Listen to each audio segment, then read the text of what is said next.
함께 찬송가 325장 찬송하심으로 2016년 4월 19일 부활절 제3주 온유교회 주일 예배 시작하겠습니다.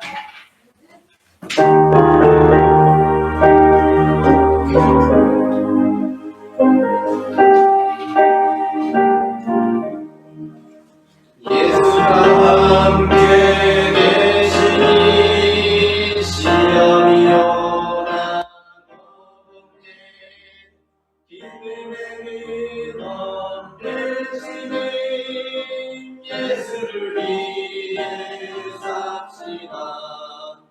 날마다 주를 섬기며 언제나 주를 기리고 그 사랑 안에 살면서 딴 길로 가지 맙시다.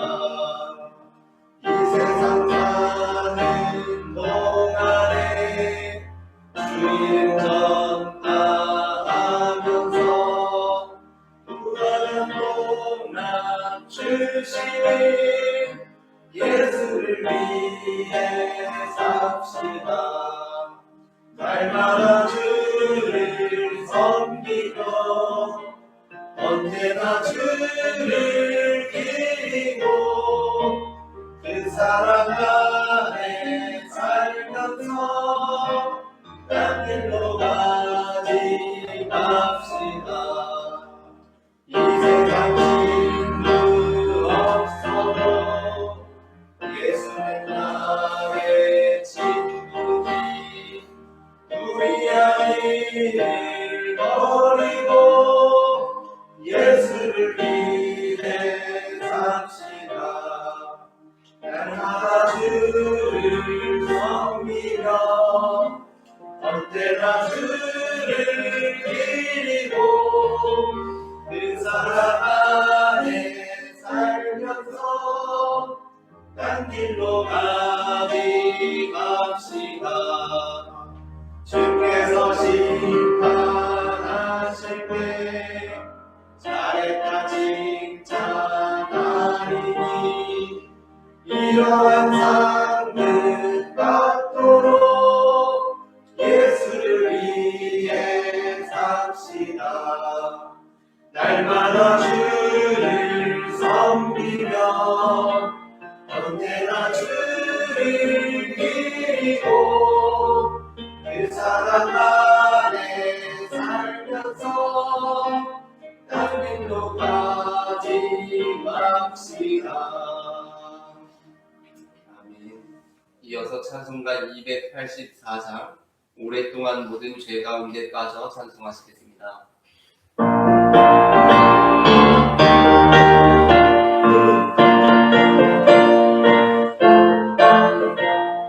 오랫동안 모든 죄 가운데 빠져 더럽게 가달랴 부르네 아무 공로 없이 구원함을 얻어 하나님의 자녀 지금 되었네.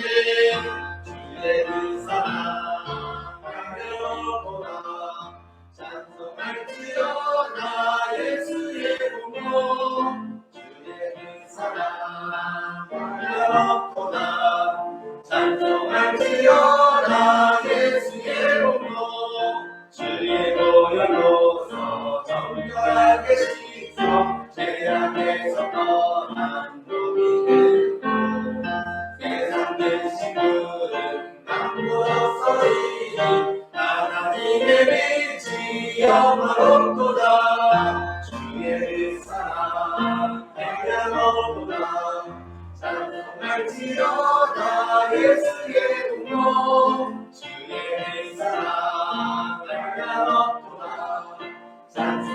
찬송할지어다 예수의 공로 죄의 깊은 땅과 그 세상의 눈을 어서 깨어나라 나의 친구여.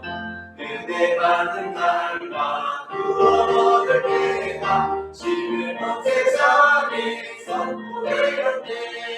주의 사랑 행여보다 외치려다 예수의 공로 주의 사랑 한량없도다 찬송할지어다 예수의 공로. 아멘. 이어서 찬송가 521장 구원으로 인도하는 찬송하시겠습니다.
영생으로 인도하는 그 생명길 갑시다.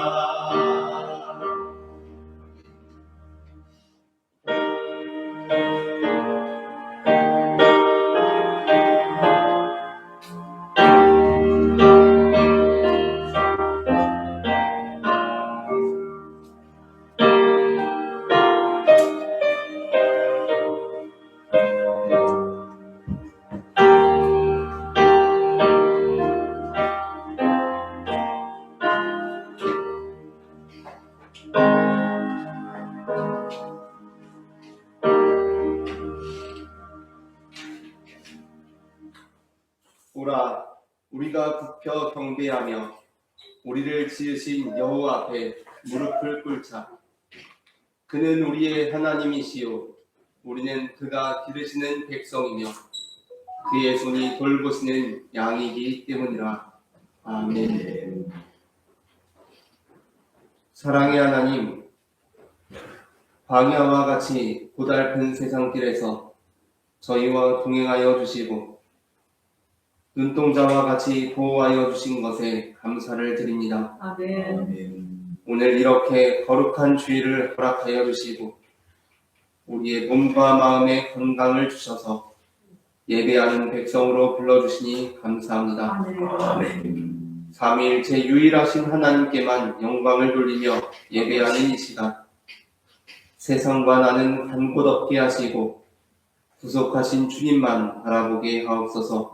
아멘. 세상의 온갖 무거운 짐과 걱정과 근심을 내려놓게 하시고 넓으신 주님의 품에 안겨 평안과 안식을 누리게 하옵소서. 아멘. 죽음을 이기고 부활하신 예수님의 이름으로 기원하옵나이다. 아멘. 아멘.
함께 우리 죄의 고백을 주님께 올려드리시겠습니다. 성도의 죄물을 위하지 않고 그 중심을 살리시는 하나님, 자마음으로 드리는 우리의 회개를 받아 주옵소서. 지난 한 주간도 저희는 죄악 중에 빠져 살면서도 하나님을 두려워하지 않았습니다. 허황되고 거짓된 말을 많이 되었고 은밀하게 죄를 범하면서도 하나님 앞과 사람들 앞에 드러나지 않을 것이라고 생각했습니다. 우리의 죄와 허물을 용서해 주옵소서. 예수님의 이름으로 이 고백의 기도를 드립니다. 아멘. 이 시간 우리의 죄를 사하시는 주님의 용서의 말씀을 받으시겠습니다. 여호와는 은혜로우시며 긍휼이 많으시며 노하기를 더디하시며 인자하심이 크시도다. 여호와께서는 모든 것을 성대하시며 그 지으신 모든 것에 긍휼을 베푸시는도다. 아멘. 다 함께 교독문 85번 요한일서 4장 교독하시겠습니다. 사랑하는 자들아, 우리가 서로 사랑하자. 사랑은 하나님께 속한 것이니 사랑하는 자마다 하나님으로부터 나서 하나님을 알고 사랑하지 아니하는 자는 하나님을 알지 못하나니 이는 하나님은 사랑이시니라. 하나님의 사랑이 우리에게 이렇게 나타난 바 되었으니 하나님이 자기의 독생자를 세상에 보내심은 그로 말미암아 우리를 살리려 하심이라. 사랑은 여기 있으니 우리가 하나님을 사랑한 것이 아니요 하나님이 우리를 사랑하사 우리의 죄를 속하기 위하여 화목제물로 그 아들을 보내셨습니다. 사랑하는 자들아, 하나님이 이같이 우리를 사랑하셨은즉 우리도 서로 사랑하는 것이 마땅하다. 어느 때나 하나님을 본 사람이 없으되 만일 우리가 서로 사랑하면 하나님이 우리 안에 거하시고 그의 사랑이 우리 안에 온전히 이루어지니라. 아멘. 다 함께 사도신경으로 우리의 신앙을 고백하시겠습니다. 전능하사 천지를 만드신 하나님 아버지를 내가 믿사오며 그의 아들 우리 주 예수 그리스도를 믿사오니 이는 성령으로 잉태하사 동정녀 마리아에게 나시고 본디오 빌라도에게 고난을 받으사 십자가에 못 박혀 죽으시고 장사한 지 사흘 만에 죽은 자 가운데서 다시 살아나시며 하늘에 오르사 전능하신 하나님 우편에 앉아 계시다가 저리로서 산자와 죽은 자를 심판하러 오시리라. 성령을 믿사오며 거룩한 공예와 성도가 서로 교통하는 것과 죄를 사하여 주시는 것과 몸이 다시는 것과 영원히 사는 것을 믿사옵나이다. 아멘.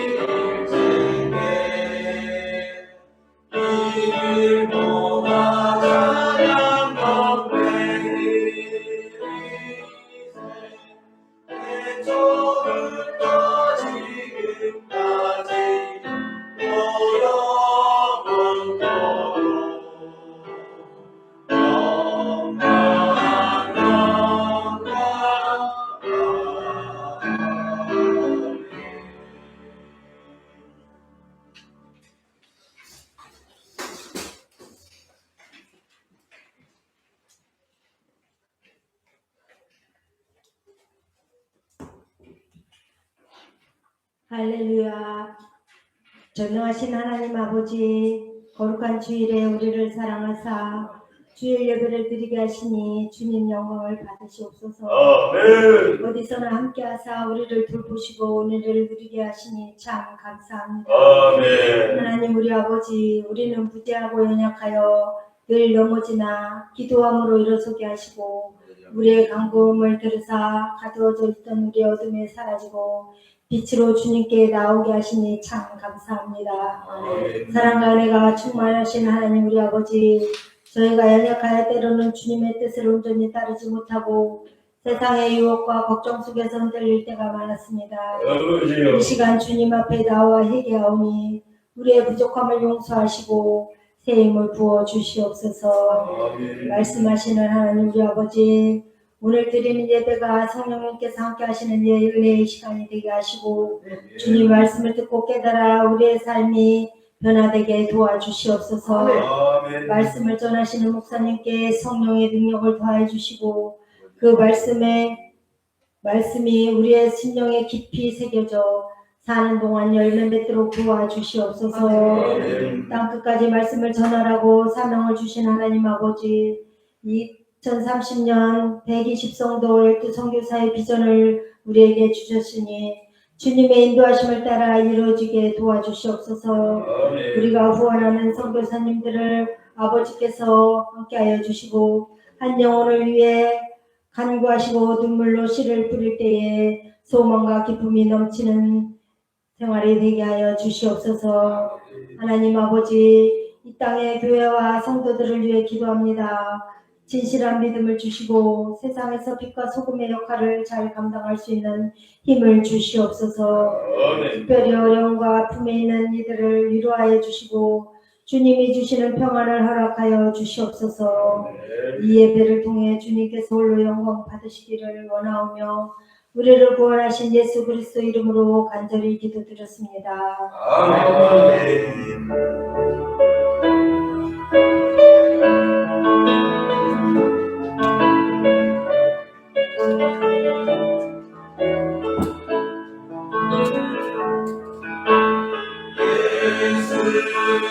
예수님이 나이야 이곳에 오셔서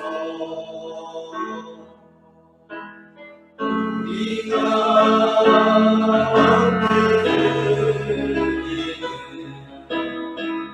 영광을 받아주소서.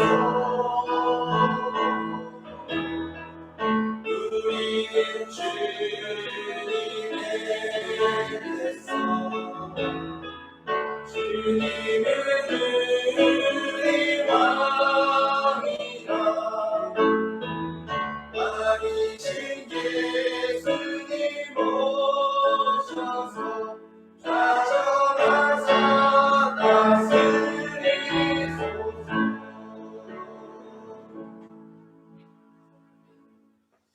오늘 우리가 다 함께 나눌 말씀은 데살로니가 후서 1장 3절부터 10절 말씀입니다. 성경을 봉독하겠습니다. 형제들아, 우리가 너희를 위하여 항상 하나님께 감사할지니 이것이 당연함은 너희의 믿음이 더욱 자라고 너희가 다 각기 서로 사랑함이 풍성함이니 그러므로 너희가 견디고 있는 모든 박해와 환난 중에서 너희 인내와 믿음으로 말미암아 하나님의 여러 교회에서 우리가 친히 자랑하노라. 이는 하나님의 공의로운 심판의 표요 너희로 하여금 하나님의 나라에 합당한 자로 여김을 받게 하려 함이니 그 나라를 위하여 너희가 또한 고난을 받느니라. 너희로 환난을 받게 하는 자들에게는 환난으로 갚으시고 환난을 받는 너희에게는 우리와 함께 안식으로 갚으시는 것이 하나님의 공의시니 주 예수께서 자기의 능력의 천사들과 함께 하늘로부터 불꽃 가운데 나타나실 때에 하나님을 모르는 자들과 우리 주 예수의 복음에 복종하지 않는 자들에게 형벌을 내리시리니 이런 자들은 주의 얼굴과 그의 힘의 영광을 떠나 영원한 멸망의 형벌을 받으리로다. 그날에 그가 강림하사 그의 성도들에게서 영광을 받으시고 모든 믿는 자들에게서 놀랍게 여김을 얻으시리니 이는 우리의 증거가 너희에게 믿어졌습니다. 아멘. 2026년 북중미 월드컵 우리나라는 8강에서 숙명의 라이벌 일본을 만나게 되었고 5살 길동이는 우리나라 축구 국가대표팀의 에이스이자 프리킥과 페널티킥을 전담하고 있는 아빠의 경기를 관람하기 위해 경기장으로 향했습니다. 역시나 경기는 팽팽했고 경기 종료 5분이 남은 시간까지 한국과 일본 양쪽 모두 득점을 올리지 못하고 있었습니다. 바로 그때 경기 종료 2분을 남기고 우리나라의 에이스 길동이 아빠에게 찬스가 찾아왔습니다. 페널티 아크 1시 방향에서 볼을 잡은 길동이 아빠가 일본의 최종 수비수까지 제치고 골키퍼와 1대1 상황을 마주하기 직전이었습니다. 그런데 그때 경기가 끝나기 직전 골을 내줄 수 없었던 일본의 최종 수비수가 이미 순식간에 어깨 너머로 지나가고 있는 길동이 아빠의 유니폼을 뒤에서 잡아 끌었습니다. 아니나 다를까 길동이 아빠는 뒤로 홀랑 자빠져 버렸고 길동이 아빠의 발끝에 살짝 걸린 공은 힘없이 페널티 라인 안쪽으로 흘러가고 있었습니다. 그 모습을 본 길동이는 분개하면서 파울이라고 즉시 외쳤습니다. 하지만 심판은 휘슬을 불지 않았습니다. 이유는 그 볼이 흘러가는 쪽으로 우리나라의 또 다른 선수가 질주하고 있었고 눈 깜짝할 새에 그 볼을 골대 안으로 차 넣었기 때문이었습니다. 그렇게 우리나라는 2002년 이후 24년 만에 4강 신화를 쓰게 되었고 선수단은 물론이고 온 나라가 기쁨과 환희에 휩싸였습니다. 하지만 경기가 끝나고도 한 사람 길동이는 여전히 억울한 표정으로 관중석에 주저앉아 있었습니다. 길동이는 믿을 수 없다는 표정으로 혼자 이렇게 되뇌고 있었습니다. 아까 그것은 분명한 파울이었어. 이건 공정하지가 않아. 아마도 길동이는 심판이 경기를 중단하고 우리나라에게 프리킥을 주었다면 아빠가 반드시 골을 넣었을 것이라고 확신했던 모양이었습니다. 하지만 그것은 어디까지나 길동이의 생각일 뿐 어느 누구도 그것을 불공정하다고 받아들이지 않았습니다.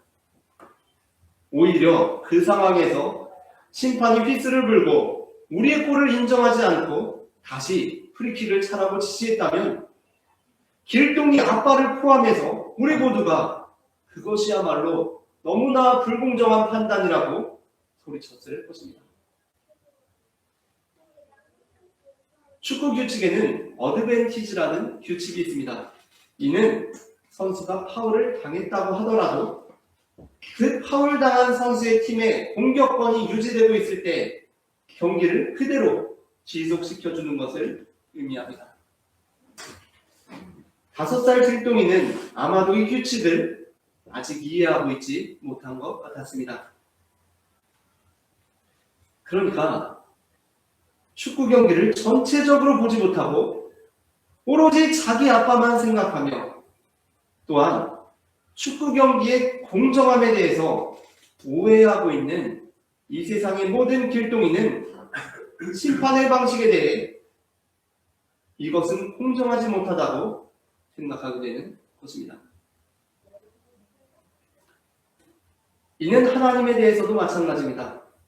우리는 종종 누군가 하나님에 대해 하나님, 이것은 공정하지 못합니다 라고 따지는 것을 볼 수 있습니다. 물론 우리도 하나님의 자녀로서 누구나 하나님께 탄식할 수 있습니다. 그러나 우리는 그때 생각해 보아야 합니다. 그것은 과연 내가 불공정하다고 하는 이것이 정말 하나님의 공정하지 못하심을 나타내느냐 하는 것입니다. 어쩌면 지금 내가 너무나 불공정하다고 호소하고 있는 이것은 내가 경기를 전체적으로 보지 못하고 오로지 나만 생각하고 있기 때문에 하나님이 공정하지 못하시다고 생각하는 것은 아닌가. 또는 내가 지금 하나님의 공정하심에 대해서 잘못 생각하고 오해하고 있기 때문에 하나님이 공정하지 못하시다고 섣불리 판단하는 것은 아닌가 하는 것입니다. 오늘 우리는 하나님의 공의라는 제목의 말씀을 나눕니다. 제목을 제가 먼저 읽으면 따라서 읽으시면서 두 번 읽어보겠습니다. 하나님의 공의, 하나님의 공의, 하나님의 공의. 하나님의 공의. 전해지는 말씀을 통하여서 하나님께서 공의로우시다는 것이 무엇을 의미하는지 알게 되고 하나님의 공의로우신 심판의 표가 되어 하나님께 영광을 올려드리고 하나님의 자랑이 되는 성도가 되기를 소망합니다. 아멘. 그렇다면 하나님께서 공의로우시다는 것은 무엇을 의미하는 것입니까? 먼저 첫째 함께 읽겠습니다. 첫째, 하나님께서 이 땅에서 성도들에게 박해와 환난을 주시다는 것입니다. 데살로니가후서 1장 3절부터 5절을 공독하겠습니다. 형제들아, 우리가 너희를 위하여 항상 하나님께 감사할지니 이것이 당연함은 너희의 믿음이 더욱 자라고 너희가 다 각기 서로 사랑함이 풍성함이니 그러므로 너희가 견디고 있는 모든 박해와 환난 중에서 너희 인내와 믿음으로 말미암아 하나님의 여러 교회에서 우리가 친히 자랑하노라. 이는 하나님의 공의로운 심판의 표요 너희로 하여금 하나님의 나라에 합당한 자로 여김을 받게 하려 함이니 그 나라를 위하여 너희가 또한 고난을 받느니라. 아멘. 바울은 성도에게 있는 박해와 환난이 하나님의 공의로운 심판의 표라고 합니다. 우리가 생각할 때는 다른 사람은 몰라도 성도에게는 박해와 환난이 없어야 할 것 같은데 오히려 세상 사람들보다 우리에게 환난이 있다는 것이 어떻게 하나님의 공의로우심과 관련이 있는 것입니까? 월드컵이나 올림픽 같은 큰 대회를 앞두게 되면 우리나라는 우리나라를 대표하여 국가대표를 소집합니다. 그리고 그 국가대표의 감독과 코칭 스태프들은 선수들에게 강도 높은 훈련을 시킵니다. 그런데 어느 날 국가대표 선수들이 아니 한국이 월드컵에 출전하는 건 한국인데 왜 이 훈련을 자신들만 받아야 하느냐라고 합니다. 저기 파주시에 살고 있는 김 씨나 저기 고양시에 앉아있는 이 씨는 왜 이 훈련을 감당하지 않고 우리만 왜 이 훈련을 감당해야 하느냐는 것입니다. 한국이 나가서 겨루는 건데 자신들만 이 훈련을 감당하는 것은 그야말로 공정하지 못하다고 합니다. 만일 그렇다고 한다면 그 선수는 아직 국가 대표라는 이름의 무게를 모르는 사람이라고 할 수 있을 것입니다. 혹시 어느 성도는 왜 우리에게 박해와 환난이 있느냐고 따질지도 모르겠습니다. 심지어 성경은 왜 성도에게 더 큰 고난과 박해가 있느냐 라고 따질지도 모르겠습니다. 그런데 그렇다고 한다면 그는 아직 성도라는 것이 무엇인지 이해하지 못하고 있는 것입니다. 성도는 온 인류를 대표해서 세상 사람들의 질침까지 그들이 이 땅에서 받을 박해와 환난까지 다 대신 지는 사람들입니다. 마태복음 25장에는 예수님께서 들려주신 달란트 비유가 기록되어 있습니다.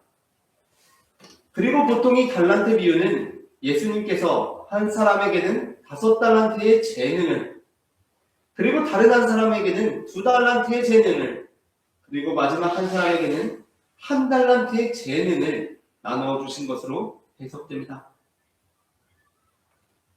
하지만 우리가 그렇게 본문을 읽을 때 우리는 이 본문을 읽으면서 뭔가 마음이 시원하지가 않습니다. 그 이유는 만일 이 비유가 예수님께서 세 사람에게 저마다의 재능을 나누어 주신 것이라면 차라리 한 달란트를 받은 사람이 그 받은 달란트에서 아무것도 남기지 않은 것보다는 5달란트를 받은 사람이 그 받은 것에서 아무것도 남기지 않았다고 해야 그 메시지가 분명해지기 때문입니다. 그러니까 예수님께서 들려주신 달란트 비유에서는 재능을 5달란트 받은 사람이 5달란트를 남겨서 칭찬을 받고 1달란트를 받은 사람은 땅에 묻어두었다고 책망을 받습니다. 그런데 만일 이 달란트가 재능이라고 한다면, 그리고 우리에게 주어진 재능을 잘 활용해야 한다는 메시지라면, 차라리 예수님께서 어차피 비유로 들려주신 이야기이니 예수님께서 재능 하나를 받은 사람은 하나를 받았음에도 불구하고 하나를 남겨서 칭찬받고, 재능 5을 받은 사람은 5을 받았음에도 불구하고 하나도 남기지 못해 책망을 받았다라고 하셔야 그 메시지가 분명하게 전달된다는 것입니다. 하지만 예수님의 비유는 그렇지 않습니다. 5을 받은 사람은 5을 남겨서 칭찬을 받습니다. 근데 하나를 받은 사람은 땅에 묻어두어서 책망을 받습니다. 그렇게 우리는 이 본문의 해석에 대해 뭔가 시원스러운 느낌이 들지 않는 것입니다. 이는 예수님께서 말씀하신 재능대로 달란트를 나누어 주셨다는 것을 재능으로서 달란트를 나누어 주셨다고 잘못 읽었기 때문에 나타나는 현상입니다. 본문에서 예수님께서는 재능으로서 달란트를 나누어 주신 것이 아닙니다. 그러니까 예수님께서 나누어 주신 재능이 달란트가 아닙니다. 예수님께서는 재능대로 달란트를 나누어 주셨습니다. 14절부터 15절을 봉독하겠습니다. 또 어떤 사람이 타국에 갈 때 그 종들을 불러 자기 소유를 맡김과 같으니 각각 그 재능대로 한 사람에게는 금 5달란트를, 한 사람에게는 금 2달란트를, 한 사람에게는 1달란트를 주고 떠났더니. 아멘.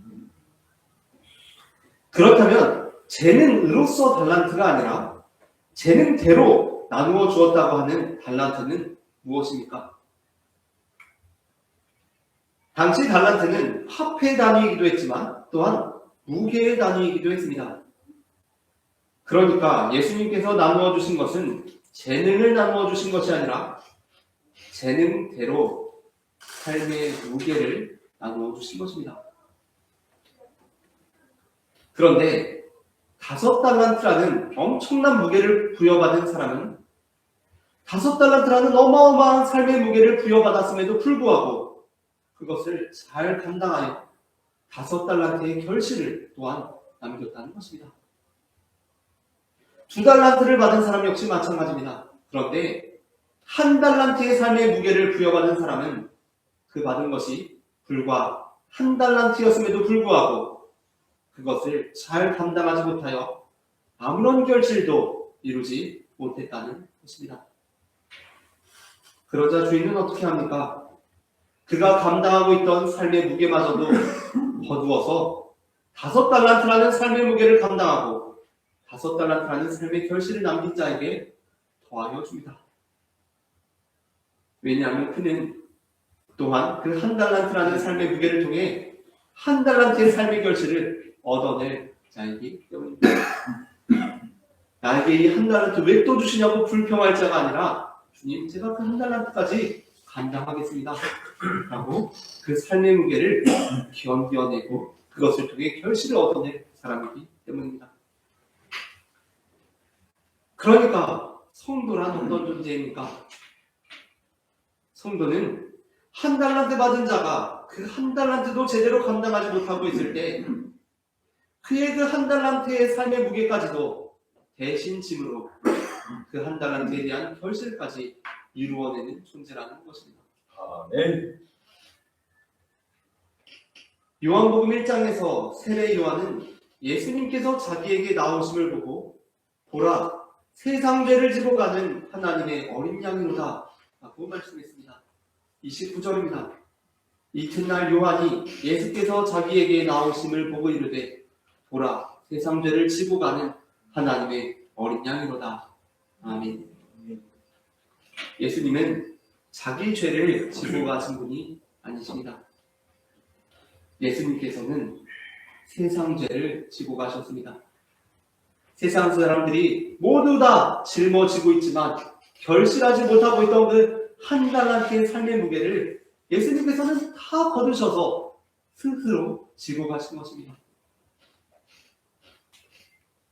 성도는 그 예수님을 따르는 사람들입니다. 그렇다면 성도 역시 어떠한 존재인 것입니까? 우리들 역시 세상의 박해와 환난과 삶의 무게와 죄를 우리가 인류 대표가 되어 대신 지고 가는 사람들인 것입니다. 바울은 이것이 하나님의 공정하심이라고 합니다. 세상 사람들에게는 한 달란트만 주고 주 예수를 의지하고 있는 성도들에게는 5달란트를 주는 것, 그것이 하나님의 공정하심이라고 합니다. 그 삶의 무게를 감당할 수 없는 자들에게는 1달란트만 주고 삶의 무게를 감당할 수 있는 성도들에게는 5달란트의 삶의 무게를 주는 것이 하나님의 공정하심이라고 합니다. 그리고 그 1달란트조차 결실하지 못하고 있는 그 세상 사람들의 박해와 환난과 삶의 무게까지 다 거두어서 성도에게 감당하게 하여서 결실하게 하는 것이 하나님의 공정하심이다 라고 합니다. 그래서 예수님께서는 자신에게 세례주기를 주저하는 세례 요한에게 이것이 의를 이루기 위한 것이라고 말씀하신 것입니다. 마태복음 3장 13절부터 15절입니다. 이때 예수께서 갈릴리로부터 요단강에 이르러 요한에게 세례를 받으려 하시니 요한이 말려 이르되 내가 당신에게서 세례를 받아야 할 터인데 당신이 내게로 오시나이까? 예수께서 대답하여 이르시되 이제 허락하라. 우리가 이와 같이 하여 모든 의를 이루는 것, 즉 하나님의 공정하심을 나타내는 것이 합당하니라 하시니 이에 요한이 허락하는지라. 아멘. 우리가 우리 스스로를 보기에는 어떠할지 몰라도 하나님께서 보시기에는 성도가 세상의 박해와 환난을 집중적으로 받는 것이 하나님의 공의를 나타내는 것입니다. 왜냐하면 그들만이 그것을 감당함으로써 온전한 결실을 이루어낼 수 있는 자들이기 때문입니다. 아멘. 다음으로 둘째 함께 읽겠습니다. 둘째, 하나님께서 결국에는 행한대로 갚아주신다는 것입니다. 데살로니가후서 1장 6절부터 7절의 상반절입니다.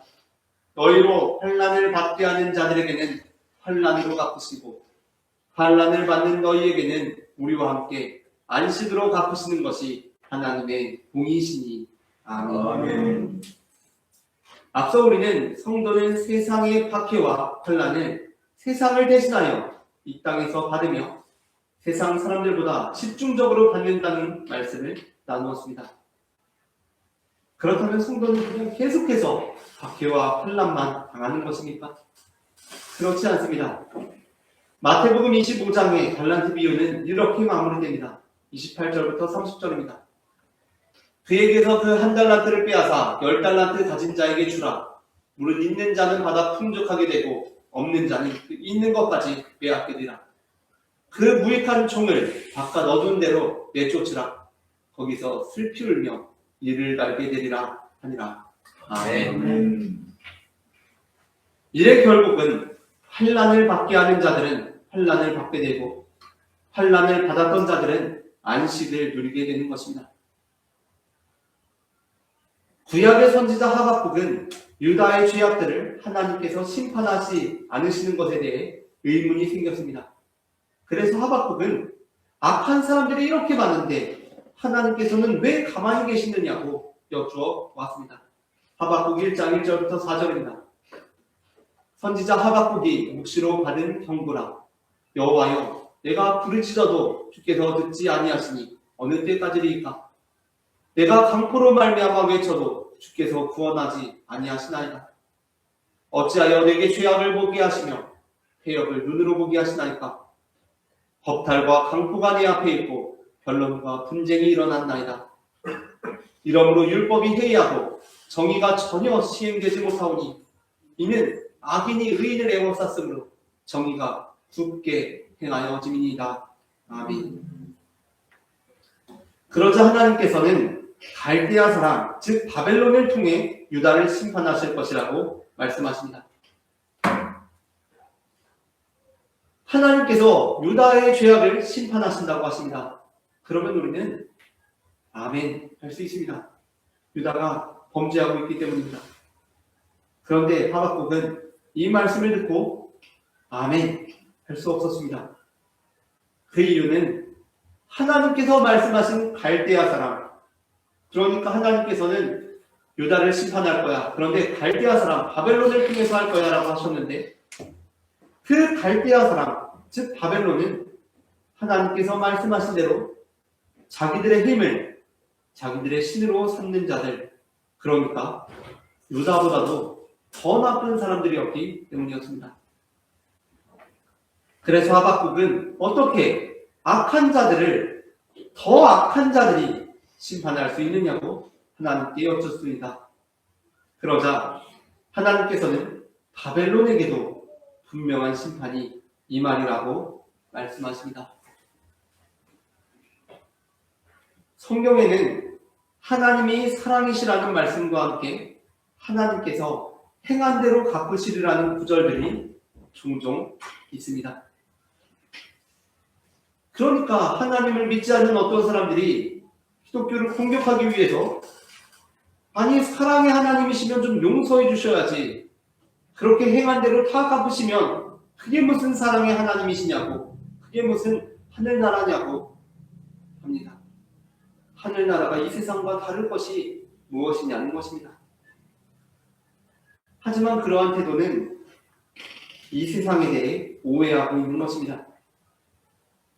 그는 지금 이 세상을 행한 대로 갚아지는 곳이라고 보고 있습니다. 그러나 성경의 관점은 다릅니다. 성경에 따르면 이 세상은 행한 대로 갚아지는 곳이 아닙니다. 악을 행한 사람이 더 잘 되기도 하고 선을 행한 사람이 박해를 받기도 하는 곳이 이 세상입니다. 그러한 면에서 하늘나라에서 행한 대로 갚아지리라는 것은 이 세상과는 전혀 다른 세상이 오리라는 말씀입니다. 공의로우신 하나님께서는 행한 대로 갚으실 것입니다. 마지막으로 셋째 함께 읽겠습니다. 셋째, 예수께서 불꽃 가운데 나타나실 때까지 기회를 주신다는 것입니다. 데살로니가후서 1장 7절 하반절부터 10절입니다. 주 예수께서 자기의 능력의 천사들과 함께 하늘로부터 불꽃 가운데에 나타나실 때에 하나님을 모르는 자들과 우리 주 예수의 복음에 복종하지 않는 자들에게 형벌을 내리시리니 이런 자들은 주의 얼굴과 그의 힘의 영광을 떠나 영원한 멸망의 형벌을 받으리로다. 그날에 그가 강림하사 그의 성도들에게서 영광을 받으시고 모든 믿는 자들에게서 놀랍게 여기심을 얻으시리니 이는 우리의 증거가 너희에게 믿어졌습니다. 아멘. 앞서 우리는 두 번째에서 하나님께서는 환난을 받게 하는 자들에게는 환난으로, 환난을 받는 우리에게는 안식으로 갚으신다는 말씀을 나누었습니다.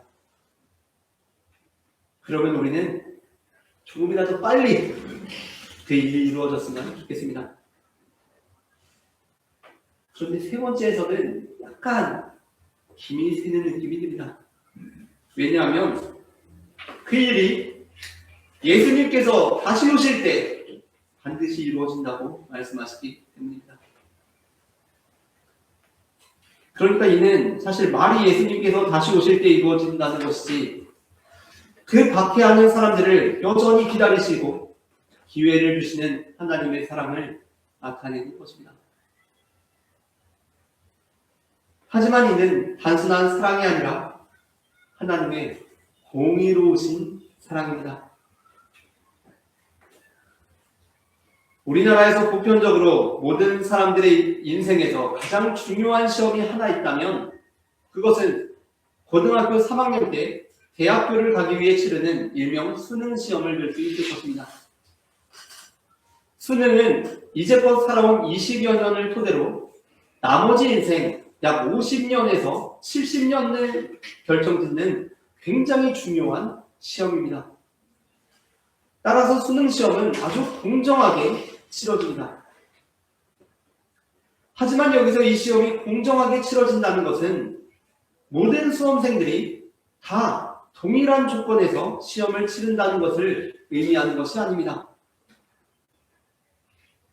사실 수능은 한 사람의 인생에서 초반에 해당한다고 할 수 있는 20여 년을 토대로 해서 나머지 인생 전부를 판가름하는 굉장히 중요한 시험이기 때문에 그 시험을 아주 공정함을 기울이기 위해서 어떤 장애를 가지고 있는 학생들에 대해서는 다른 조건으로 시험을 치를 수 있도록 그 공정성을 구현하고 있습니다. 그러니까 공정함이라고 하는 것은 무조건 다 똑같은 것을 의미하는 것이 아니라 장애가 있는 학생들에 대해서는 다른 조건으로 시험을 치를 수 있도록 함으로써 그 공정함을 구현한다는 것입니다. 그렇다면 이 짧은 인생을 가지고 결정되는 우리의 영원한 생애에 관한 심판은 어떠한 공정성으로 이루어져야 하겠습니까? 그 결정을 두고 하나님께서는 공정하시기 위해 마지막 종말의 순간까지 한 영혼도 멸망하지 않기 위해 기다릴 수밖에 없으시는 것입니다. 우리는 때로 영생에 대한 감각이 흐릿해져서 천국과 지옥에 대해서 너무 가볍게 생각하곤 합니다. 저런 사람은 지옥에 가야 한다고 말할 때가 있습니다. 그런데 천국에서 영원히 살고 또 지옥에서 영원히 산다는 것은 사실 어마어마한 복임과 동시에 어마어마한 형벌인 것입니다. 이 땅에서 대체 얼마나 큰 죄와 얼마나 큰 불신과 얼마나 큰 잘못을 해야 그 정도 형벌이 공정해지는 것입니까? 불과 이 땅에서 100년도 채 되지 않은 인생을 살면서 여기서 지은 불신, 죄악들로 인해 우리가 감히 상상할 수 없는 영원히 결정된다고 할 때 하나님께서는 아주 공정하시기에 그 한 영혼에 대해서 끝까지 기다리심으로 공정함을 나타내시는 것입니다. 몇 해 전에 결혼한 춘향이가 결혼한 지 얼마 되지도 않아서 주말마다 친정에 와서 친정엄마한테 남편 몽룡이의 욕을 해댑니다. 그러면 함께 지내시는 외할머니가 한쪽에서 가만히 듣고 계시다가 이제 춘향이하고 친정엄마하고 이렇게 이야기를 하고 있는데 한쪽에서 외할머니가 가만히 듣고 계시다가 춘향이 너 남편 욕하지 마라 합니다. 그러면 이제 춘향이도 할머니가 그러니까 어쩔 수 없이 입을 꼭 다물고 다시 집으로 돌아옵니다. 반복됩니다. 그렇게 몇 번을 하다가 어느 날은 이제 춘향이도 그 외할머니의 말에 짜증이 났습니다. 그래서 할머니가 또 춘향이 너 남편 욕하지 마라 하니까 춘향이가 진짜 할머니는 왜 그렇게 맨날 남편 욕하지 말라고 하느냐고 내가 너무 가슴이 답답해서 그런다고 받아쳤습니다. 그러자 할머니가 이렇게 말씀했습니다. 춘향이 너 그렇게 남편 욕하지 마라. 욕 먹으면 오래 살아.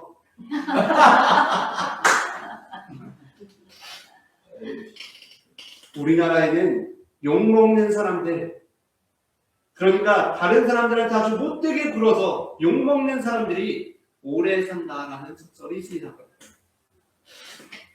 아마도 그 속설이 괜히 생겨난 것은 아니지 않겠습니까? 사람들이 경험해보니까 욕먹는 사람들이 오래 사는 것 같은 것입니다. 아마 실제 그러한 경험들이 축적되어서 많은 사람들이 공감할 수 있는 그런 속설이 생겨났을 것입니다. 그렇다면 왜 진짜 착한 사람들은 그렇게 오래 사는 것 같지 않은데 왜 욕먹을 짓을 하는 사람들은 왜 그렇게도 오래 사는 것입니까? 그 이유는 하나님께서 지금도 그를 기다리고 계신다는 것 아니시겠습니까?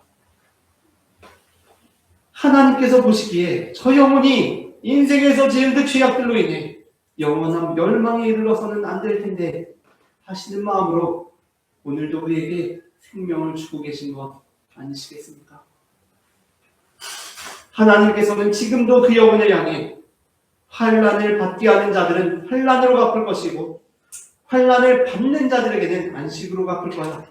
그런데 그 심판은 그 아들 예수가 불꽃 가운데 나타날 때 이루어질 거야. 그러니까 너는 그 전에 반드시 돌아와야 해. 그 전에 반드시 돌이켜야 해. 너는 그 전에 살아계신 주 여호와 하나님 아버지의 공의로우심을 깨닫고 나에게로 돌아와야 한다. 라고 지금도 말씀하고 계신 것입니다. 말씀을 마칩니다.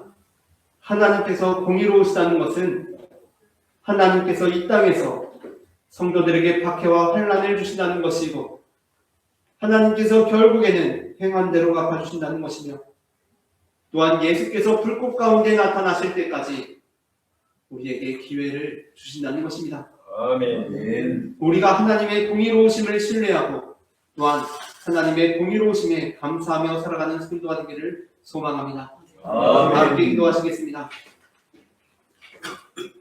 사랑의 주님 은혜를 감사합니다. 아멘. 주님의 공의로우심으로 이 땅을 주관하시고 우리를 다스려 주시니 은혜를 감사합니다.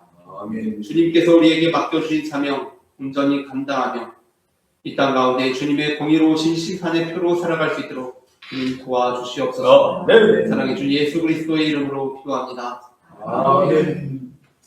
다 함께 찬송가 342장 너 시험을 당해 찬송하시면서 응원하시겠습니다.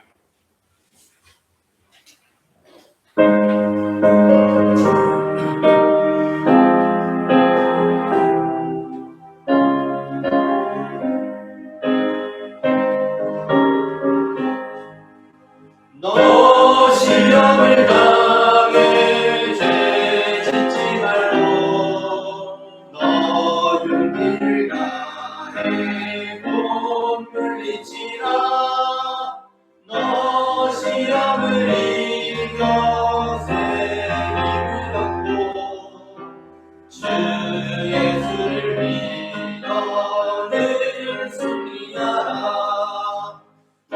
우리 구주의 힘과 그의 위로를 빌라 주님의 편에 서서 항상 도우시리 내 친구를 삼가 잘 선택하고 너희를 장가를 놓지 마라 너 열심을 다해 늘 충성하고 온 정성을 다해 주 봉사하라 우리 누구의 힘과 그의 위로를 빌라 주님의 편에 서서 항상 도우시니 잘 이기는 자는 상가들이니 너 당신치 말고 늘 전진하라 내 구세주 예수 힘주시니 주 예수를 믿어 늘 승리하라 우리 구주의 힘과 그의 위로를 빌라 주님의 편에 서서 항상 도우시리. 기도하시겠습니다. 사랑의 주님 은혜를 감사합니다. 지난 한 주간도 우리의 힘으로는 버틸 수 없었지만 주님께서 우리를 도와주시고 주님께서 우리의 편에 서주셔서 우리가 이렇게 다시 주님 앞에 나와 예배할 수 있음을 고백합니다. 이제 시작되는 한 주간도 주님의 말씀을 우리의 마음 안에 새기고 살아가며 주님의 뜻에 순종할 수 있는 믿음의 자녀들 될 수 있도록 인도하여 주시옵소서. 아멘. 이 시간 주님 앞에 거룩한 예물을 드리는 순결들이 있습니다. 우리의 모든 삶이 주님께 속하였다는 믿음의 고백을 담아드리는 이 예물을 받아주시고 아멘. 주님 우리의 온 삶이 주님께 온전히 구원될 수 있도록 인도하여 주시옵소서. 아멘. 이 예물이 쓰이는 곳마다 하나님의 나라가 이루어지게 하시며 또한 드린 손길들 기억하여 주시고 주님께서 베풀어 주시는 은혜와 축복이 우리의 잔에 차고도 넘쳐 우리의 가족들에게, 이웃들에게, 동료들에게, 친구들에게까지 흘러갈 수 있도록 역사하여 주시옵소서. 사랑의 주 예수 그리스도의 이름으로 기도합니다. 아멘. 이 시간에는 우리에게 생명을 주시는 주님의 몸과 피를 바치겠습니다.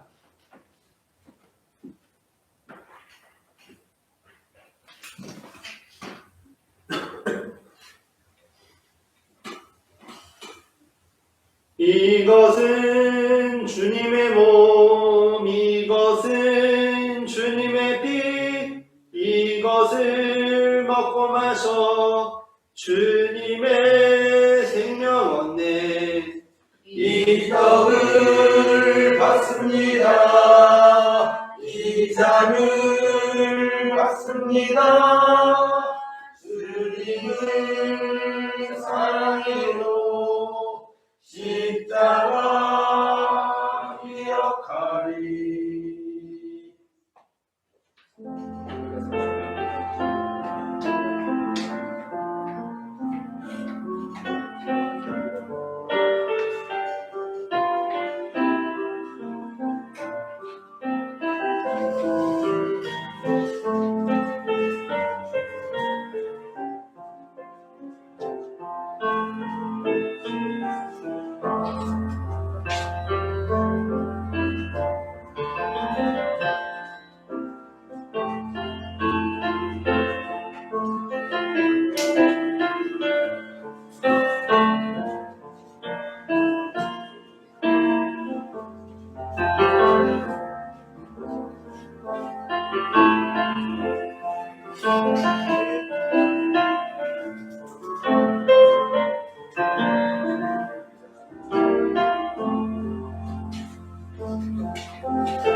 우리에게 생명의 몸과 피를 내어주신 주님께 감사하며 다 함께 기도하시겠습니다.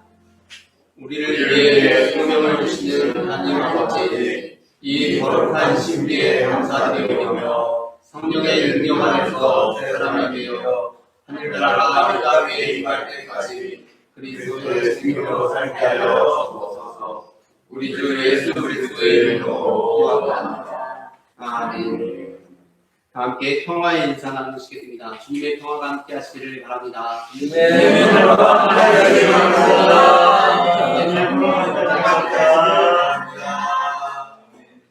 다 함께 일어나셔서 찬송가 620장 여기에 모인 우리 1절 찬송하시겠습니다.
예수께서 이르시되 너희는 가서 모든 민족을 제자로 삼아 아버지와 아들과 성령의 이름으로 세례를 베풀고 내가 너희에게 분부한 모든 것을 가르쳐 지키게 하라. 볼지어다 내가 세상 끝날까지 너희와 항상 함께 있으리라. 아멘. 이제는 우리 주 예수 그리스도의 은혜와 하나님 아버지의 사랑과 성령님의 인도하심이 성도라는 이름의 무게를 감당하며 하나님의 공의를 나타내는 삶을 살아가기를 소망하는 모든 성도들의 삶 가운데 지금부터 영원토록 함께 하시기를 간절히 축원하옵나이다. 아멘.